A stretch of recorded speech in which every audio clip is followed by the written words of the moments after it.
This is the Giants Postcast, your instant game reaction for the San Francisco Giants, part of the Locked On Podcast Network. Your team every day. Yo, what's up, everyone, and welcome back to the Locked On Giants Postcast. I'm your host, Eric Triple E. Engel. You may know me as the former producer for the Murph and Mac Morning Show on KMBR, or maybe from some of these other Locked On Sports postcasts we do. But today, the Giants erupted for a season-high 5 homers in their 11-5 pummeling over the Arizona Diamondbacks. And despite trailing by 3 runs early in this game, Logan Webb continued to battle and keep the San Francisco Giants within striking distance. Did enough to pick up the win today. 6 different Giants drove in runs in the big win. And with the New York Mets losing today, the Giants are now just 3 games back of the final spot in the National League wild card race. Do you believe? Cue the journey. We'll break it all down. But first, I want to thank all of you for watching us on the Locked On Giants YouTube channel. Please, if you aren't already subscribed, hit that subscribe button right now. Thanks also for listening on the Locked On Giants podcast feed. However you're tuning in, we appreciate it. Make sure to check out the Locked On Giants daily show for more in-depth coverage. My guy, Alan Stiles, does a great job. And this was a highly entertaining baseball game again for the Giants. I know we didn't have shows the last couple days, but it's back. It's good to see the Giants get back to doing what they were doing during that win streak, right? Like the heartbreak on Saturday with the Cardinals walking the Giants off, and then losing the series on Sunday. It was just paramount importance for the Giants to come back out and win today. Otherwise, it would have been a lot different outlook. After tonight, it's kind of a game-by-game basis right now, and really the whole season can change in one game, it feels like right now. I mean, 3 games back feels so monumentally different than 4 games back, doesn't it? I mean, and then if we talk about getting to 2 games back or within 2 games back, I mean, you're basically in the playoffs at that point is what it feels like mentally. It's like, okay, well, every game from here on out is a playoff game. So the if they get within 2 back. So for the Giants, you just got to keep pushing. And I mean, we said at the beginning of the month that it would take like a 2007 New York Mets collapse, like something like that, for the Giants to get into the playoffs. And it's looking like that might happen with not just 1, but 2 teams. The Padres 3-7 in their last 10. The Mets 4-6 in their last 10. The Padres, I believe, are still in extra innings right now against the Reds. So that game we'll keep an eye on as we continue the show. But the Giants today, I mean, ultimately, again, they did. The way they picked up this win was by doing what they were doing before when they were winning all those damn games, and that's mashing the damn baseball over the fence. And in this one, the Giants 5 home runs, all 5 from a different player.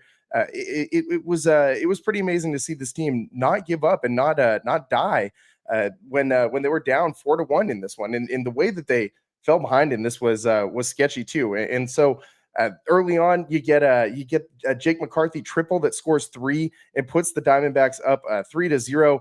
And that was a tough situation because McCarthy shouldn't have even batted in that inning. I mean, Christian Cos boots a ground ball that he absolutely should make a play on, and it allows the inning to continue, loads the bases, and McCarthy, who's batting 195, again, Jake McCarthy batting 195, kills the Giants with that triple. And that hurt my heart, man, especially because it's Logan Webb out there on the bump, and you never want to you never want to see somebody like Logan Webb getting hung out to dry like that, and just a little frustrating to see Webby continue to get let down by his defense. But hey, today the offense picked him up. How often do we talk about Logan Webb getting caned? That did not happen in this one. It picked it up right after the Giants gave up those 3 runs. We've talked about this before. The Giants, when they are able to respond to a big inning from another team, seem to win a lot more of those baseball games. And that's what they did today. The Diamondbacks score 3 runs in the top of the second. The Giants get a couple back in the bottom of the second. They scored 2 more on a Jung-Hoo Lee home run, by the way. Jung-Hoo Lee hitting a couple home runs later in the season. He had gone through quite a long drought without a home run through the summertime, and he's turning it around. 364, so not the deepest bomb we've ever seen, but hey, put 2 runs on the board for the Giants, cut into that Diamondbacks lead. And then the Diamondbacks, again, we have a similar situation. They score a run in the third, but the Giants, again, in the bottom of the third, come back and respond with 2 more runs to tie it up. And Dom Smith, man, oh man, did he crush that baseball. 414 feet, 107 miles an hour off the bat. He absolutely destroyed that baseball. And it's not too often that you see Oracle Park play like this. But in San Francisco summertime, which is in the month of September, the ball seems to fly around out there a lot, and you're seeing that right now with the Giants. I mean, this year with the home runs, the Giants have been so good in games where they hit multiple home runs. That is another big key as to why the Giants won tonight. I mean, the 5 home runs is essentially what carried this team to victory. It was the most they've hit all season long. It's the first time since July 31st, 2021 versus the Astros. So first time in more than 4 years that the Giants have done this. And they're 33 or 34 and 8 now when the Giants hit 2 or more home runs in one night. And like I said, it's a warm night, man. Like I'm sitting here in shorts in the middle of San Francisco, walking around outside grabbing pizzas and stuff at 8:30 at night, and it's not cold. It's not what it's been for the majority of this baseball season out here. So it has been warmer weather here in San Francisco, and that does play into how the park plays. I mean, the proof is in the pudding. You can see it out there. The ball's jumping around. It's like 70 degrees right now outside. So I mean, really warm night here in San Francisco, and it translated out there on the field. I mean, the Giants continued to mash. They didn't, like I said, we got to the Dom Smith home run and the Jung-Hoo Lee home run. But the biggest moment of this game, actually, in my opinion, was not a home run. It came in the bottom of the 6th, and it came off the bat of Christian Koss. So let's get to it. Today's turning point. Time to reveal where the game was won or lost. It's the turning point. And the turning point was, for me, in that bottom of the 6th inning, because the Giants at this point, I believe it was tied up 4-4 tied up 4-4 going into the bottom of the 6th. And you got Christian Koss coming up, who's batting over 350 with runners in scoring position this year. He's been looking really good in these situations. And it was a good way for the Giants to load up the bases with a walk, an error, and then a single. And Christian Koss drives a double down the line, plates Matt Chapman and Luis Matos, and it's the Giants capitalizing on these free 90s. And that kind of made up a little bit for Christian Koss's error earlier in the game that allowed the Diamondbacks to capitalize on some free 90s. By the way, the Diamondbacks loaded those the bases in that inning with 2 Logan Webb walks and then a Christian Koss error. That's how those bases got loaded for Jake McCarthy. So none of those runs earned from Logan Webb, by the way. But then the Giants didn't just stop there with that Christian Koss double in that 6th inning. Then Lee scores on the next at bat because of a Pat Bailey sac fly, and then Elliot Ramos comes up and absolutely destroys a baseball. I mean, that baseball had a family, and I think Elliot Ramos should make a public apology for how he just beat the hell out of it, man. I mean, his 17th home run of the year, 435 to left field, man. Like, he just annihilated that baseball, 108.5 miles an hour. It just crushed it, man. I mean, and you could see the emotion just pouring out of him. It was an emotional game for the Giants. I mean, you saw Drew Gilbert getting into it, even though he didn't have a super notable game offensively tonight. He was still, part of that energy in the dugout, along with Willie Adames and company. I mean, the Giants seem to have a very good vibe going right now. And also, we got another home run to get to in tonight's game. Matt Chapman hits one in the 7th, the bottom of the 7th, his 21st of the season. And this one, I can't believe this one got out just because of how much of a line drive this was. 401 feet, 105.6 miles an hour, but this thing was on a line, only an 18-degree launch angle. The Diamondbacks were playing it to hit off the wall because that ball was such a screamer, but it just hung up there just enough to carry on over the fence. And Pat Bailey, just to sprinkle one more in, Pat Bailey, of all guys, his 4th home run of the season on a fly ball to right field. That man, oh man, that one was so far up in the air. It hung up there for quite a long time. I feel like on a windier night, maybe that one doesn't go out because of how long it hung up in the air. 38-degree launch angle. I mean, you have a 38-degree launch angle from Pat Bailey in this one on a home run, and an 18-degree launch angle from Matt Chapman on a home run in this one. So if that doesn't tell you all you need to know about how Oracle Park was playing tonight, I mean, I don't know what to tell you, man. Like, every single time that the Giants hit a baseball in the air with power, it went over the fence. I mean, it just balls flying out all over the place at Oracle Park this year. And I'm so tired of people telling me that hitters don't want to play here, because I know it's not going to play like this all season long, but stop acting like this place is like, trying to swim through sand or like hit a baseball underwater or something, because it's ridiculous, man. Like, it's a baseball park. Baseballs are, sometimes you hit a home run. Hitting a home run isn't supposed supposed to be an easy thing to do. And I just don't understand the hate for Oracle Park as far as fans saying that it's not it can't be a hitter's park, so no one's going to want to come play here. I mean, I think that's insane. I don't think you need to move the fences in at all. The park is fine the way it is. It is beautiful. It is one of the best stadiums in all of sports, not just baseball. So, I mean, and you see tonight, 5 home runs. It's not like this. And the Diamondbacks had a bunch as well. Like they had a couple bombs of their own in this one too. They had Moreno hit that home run in the 8th inning off Tristan Beck. And I mean, ultimately, I don't know why why everyone just rags on Oracle Park so much about it. Like, it is such a tired talking point. And you can see that when the Giants offense is actually, clicking, they hit a lot of home runs. And, oh, by the way, the guy who hit more home runs than anyone else in the history of Major League Baseball, he hit a lot of them at Oracle Park too. So I just don't like that argument at all. It's just brain dead to me. In my opinion, a lot of the lack of power numbers that you see at Oracle Park over the years is just because the Giants have not had power hitters over the years. That's kind of what I attribute that to. So tonight, the Giants, no lack of power in this lineup, 5 home runs. They win 11-5 over the Diamondbacks. And as I said, you're only 3 games back now, so we got to talk about it on the other side. Giants making this a tight playoff race down the stretch. We'll get into what you'll be talking about and give out a player of the game, all that and more coming up next on the Locked On Giants postcast.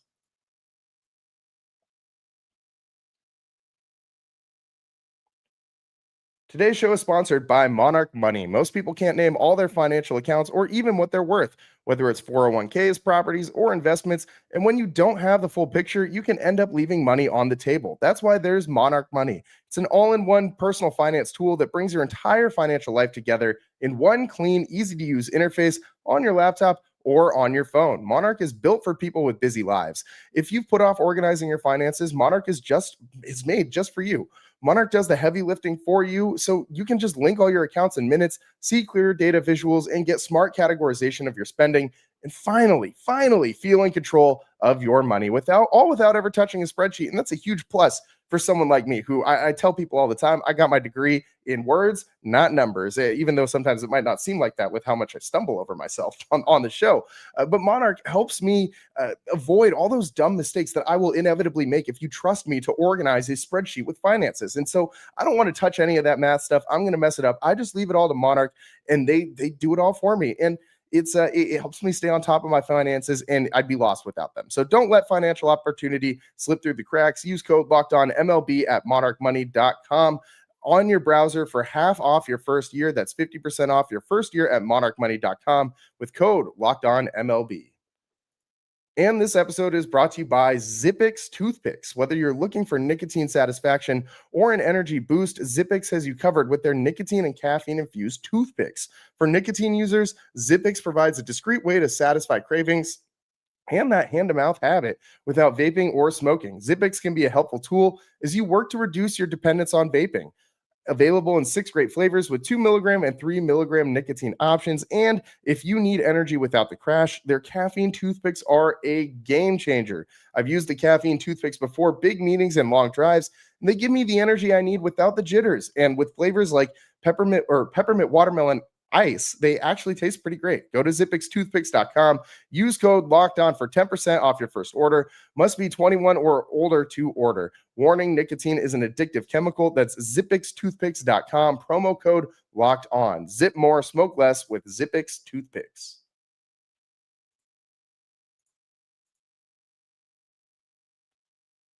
Welcome back to the Locked On Giants postcast. I'm your host, Eric Triple E Engel, and today it's a big win for the Giants, 11-5 over the D-backs, and it's six-run win, and the Giants mash 5 home runs on their way to it. With the win, they're only 3 games back of the Mets now. The Mets lose today.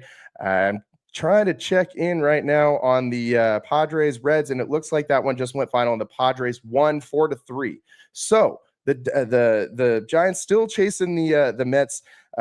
They're still, a significant portion back from the Padres. I mean, their best shot is to catch the Mets. I mean, looking at the Padres, it's starting to run away from them a little bit there. So their best shot is absolutely catching the New York Mets, who are 68 losses, and the Giants have 71. You got to start paying attention to the loss column, not just the games back.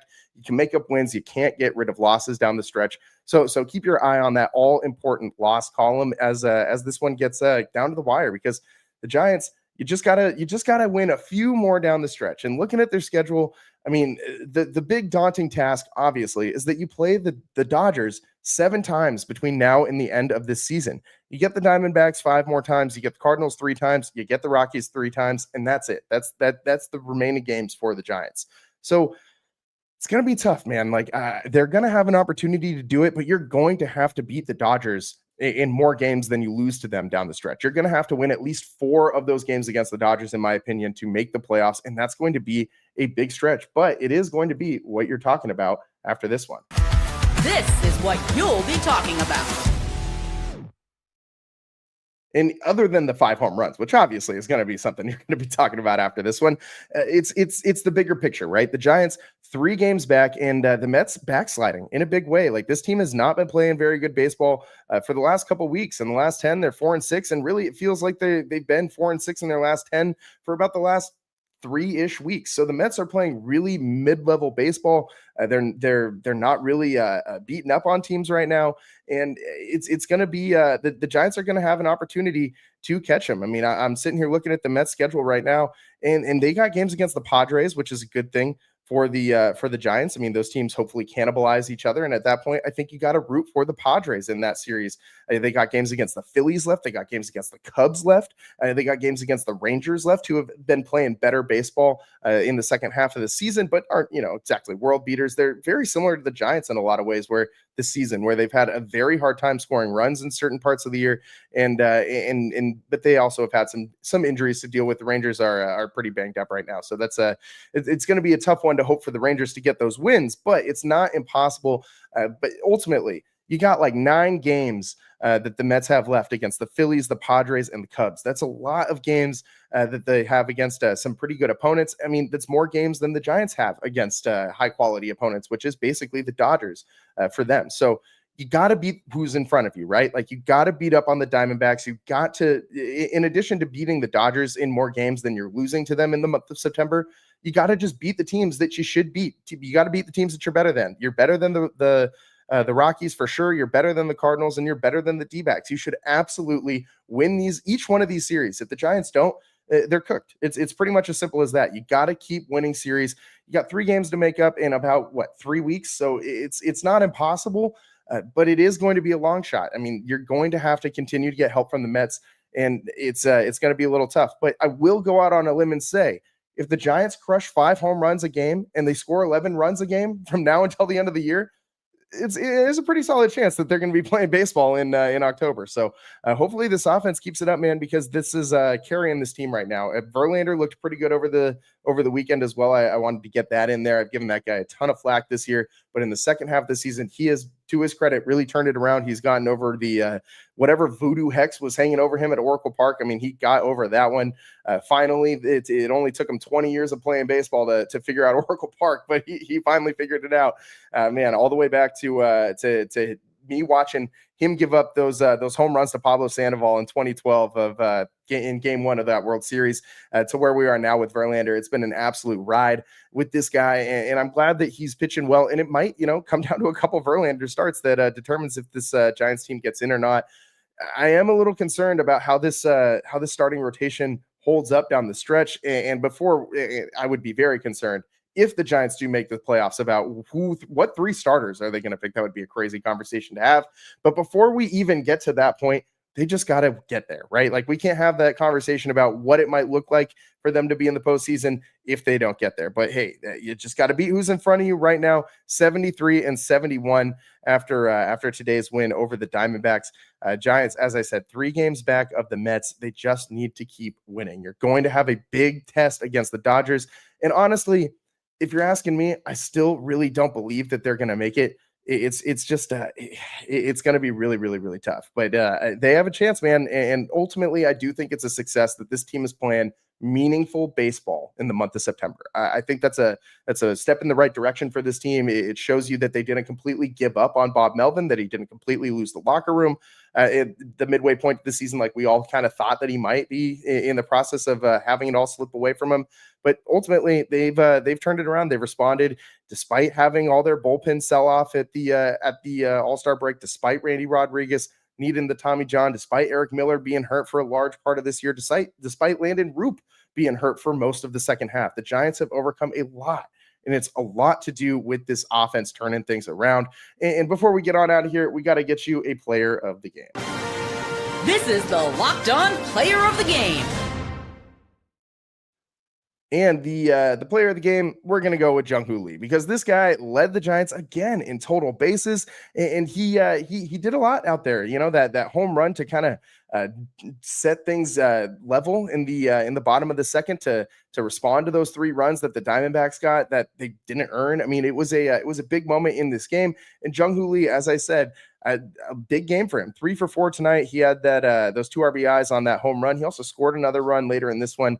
Batting average all the way up to 271. This guy has really turned it on in the second half of the season, and he's showing us what we hoped that we would see from him, a guy who could potentially be the leadoff hitter for this club next year. I want to see him in that role a little bit more as we keep going forward. And obviously the defense is still phenomenal. The guy, I really like watching this guy run the bases and just play baseball. He's an entertaining guy to watch.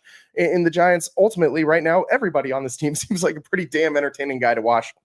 When you score 11 runs, 12 hits, and you crush 5 bombs, that's going to be entertaining any given night. So the Giants, ultimately, you got a long ways to go, but you get it done tonight. Logan Webb, we didn't get too much into Logan Webb's day today at all, but he did hang tough after giving up those that wonky second inning with that. He gave up those 3 unearned runs. It was walked a bunch of guys, had a lot of pitches thrown in that inning. Defense didn't help him out, but he did bounce back. And you even had another error later in this game that the Giants were able to overcome, that Webby was able to overcome. I thought he did a very good job battling. I thought this could have been a 4 1/3 innings and out kind of night for Logan Webb based on the way that second inning was starting to unfold. But hey, man, he bounced back. He recovered. He hung in there, and he ended up going 6 innings strong, picks up his 14th win of the season, and struck out 7. So Logan Webb, pretty solid day, all things considered, and he has a 3.12 ERA on the season. So, I mean, Webby doing Webby things, and the Giants get the win, crush 5 home runs, 3 games back from the Mets. That's where we're at, man. So hopefully the Giants can keep it going tomorrow. You got another game against the Diamondbacks, and they'll try and run this back. They'll try and hit 5 more bombs again. We'll see what happens. We'll be coming to you live afterwards, as we always do here on the Locked On Giants postcast. It's all the time we got for you guys today. I'm your host, Eric Triple E Engel. We'll see you next time. Peace.